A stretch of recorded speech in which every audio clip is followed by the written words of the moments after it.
sebenarnya nggak cuma korupsi sih, penegakan hukum di bidang kriminal juga ada gitu loh. Iya, dia sangat menegakkan. Iya, seperti halnya di kasusnya Ferdy Sambo gitu loh. Kan Ferdy Sambo kan kalau nggak diungkap Mahfud MD ya nggak mungkin bisa selesai sampai seperti ini gitu loh. Ya, beliau waktu itu sangat tegas sih, kayak kalau ada kebenaran ya beliau harus Speak up gitu. diungkap kayak kayak aku bilang ya, Iya. meskipun dari kalangan dia sendiri, tapi kalau memang itu salah ya diungkap. Iya. Jadi beliau nggak mau membela yang salah meskipun itu kayak golongannya sendiri gitu. Jadi punya pendirian teguh buat menegakkan hukum.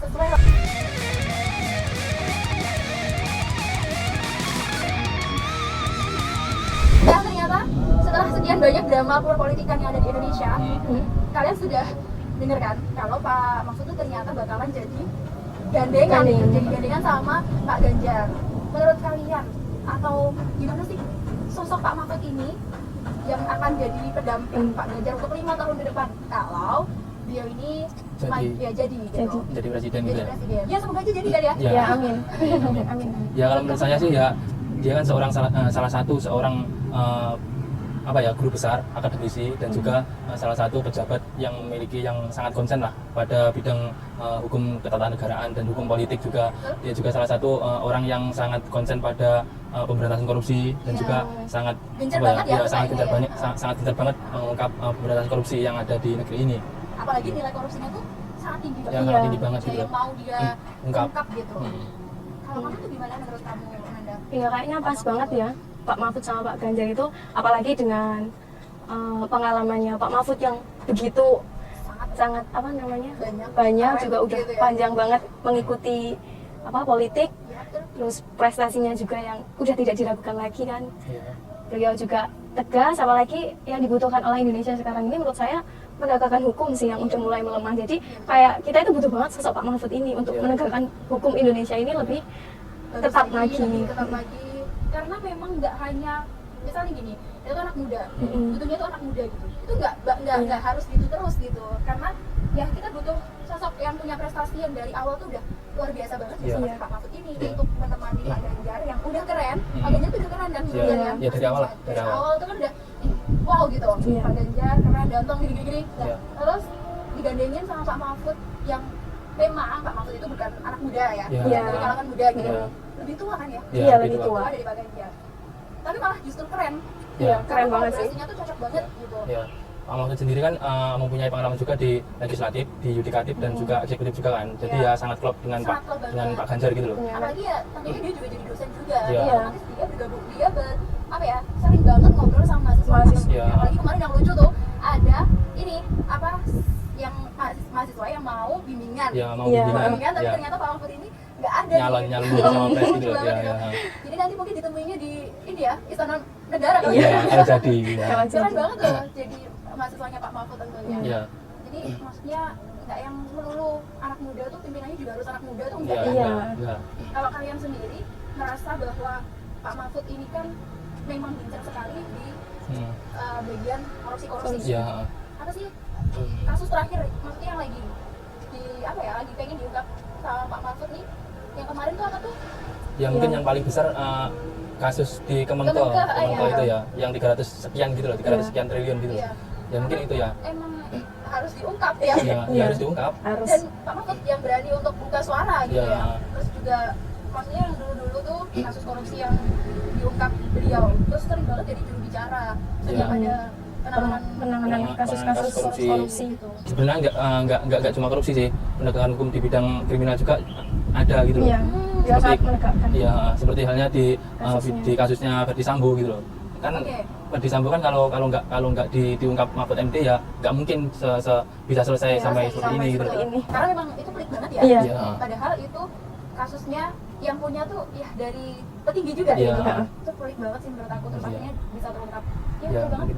Jadi nggak hanya korupsi juga, tapi ternyata juga ada ini di bidang penegakan hukum juga. Memang dia tuh pernah jadi pernah mengembang pendidikan di mana aja sih, di UII, di UGM juga. Jadi itu memang ini ya konsainya atau ambilnya pendidikannya di hukum. Dia juga pernah tahu jadi menteri di era Gus Dur.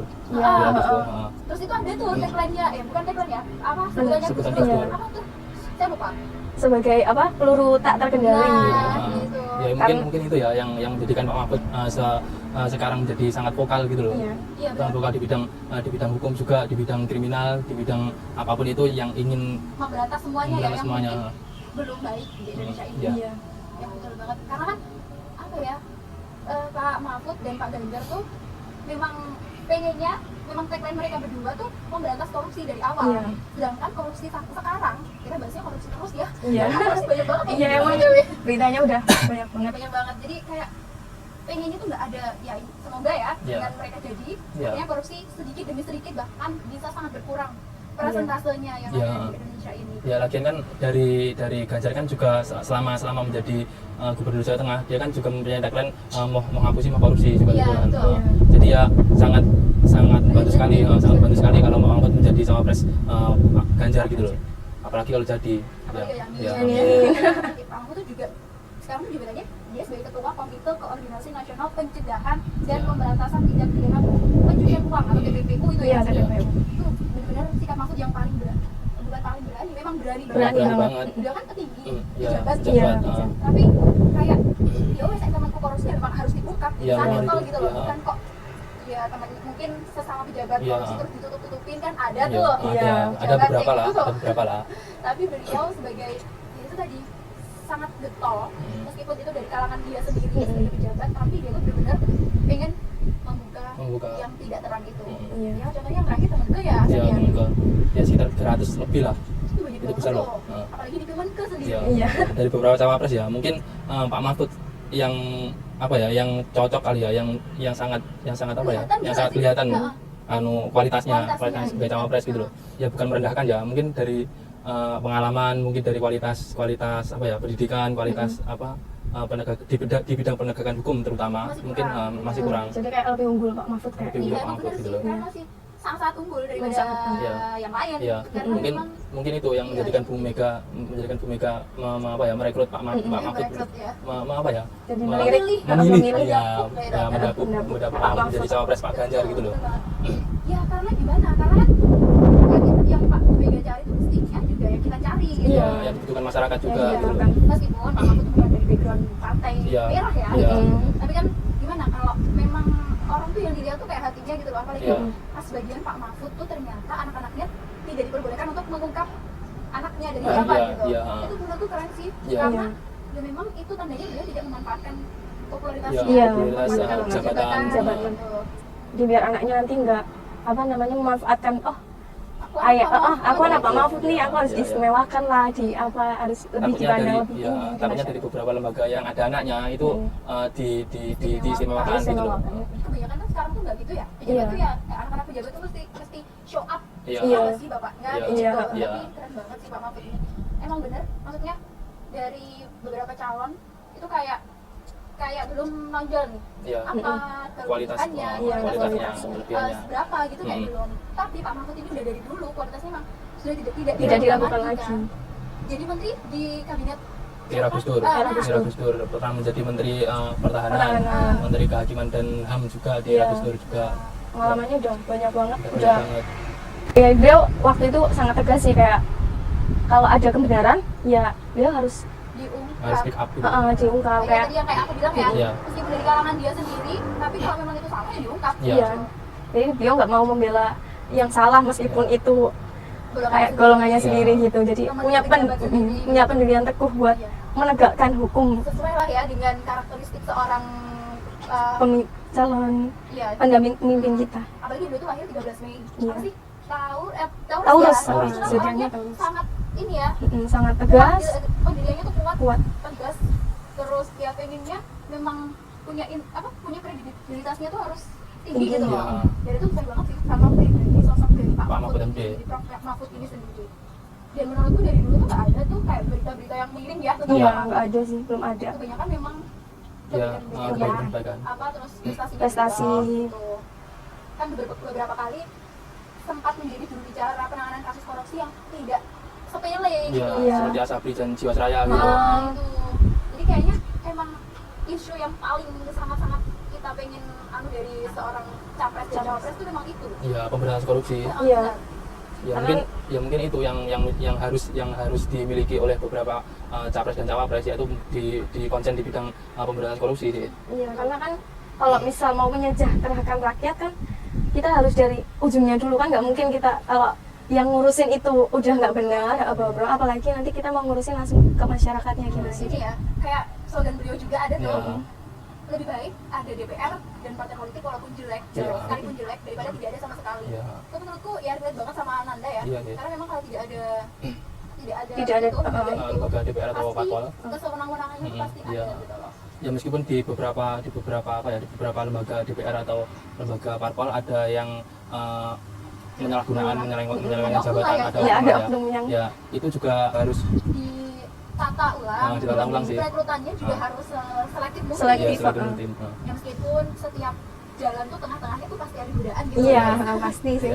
Tapi ya setidaknya pelan-pelan tuh kayak diperbaiki dari korupsi dulu, nanti pasti akan menanjak lebih yang baik gitu.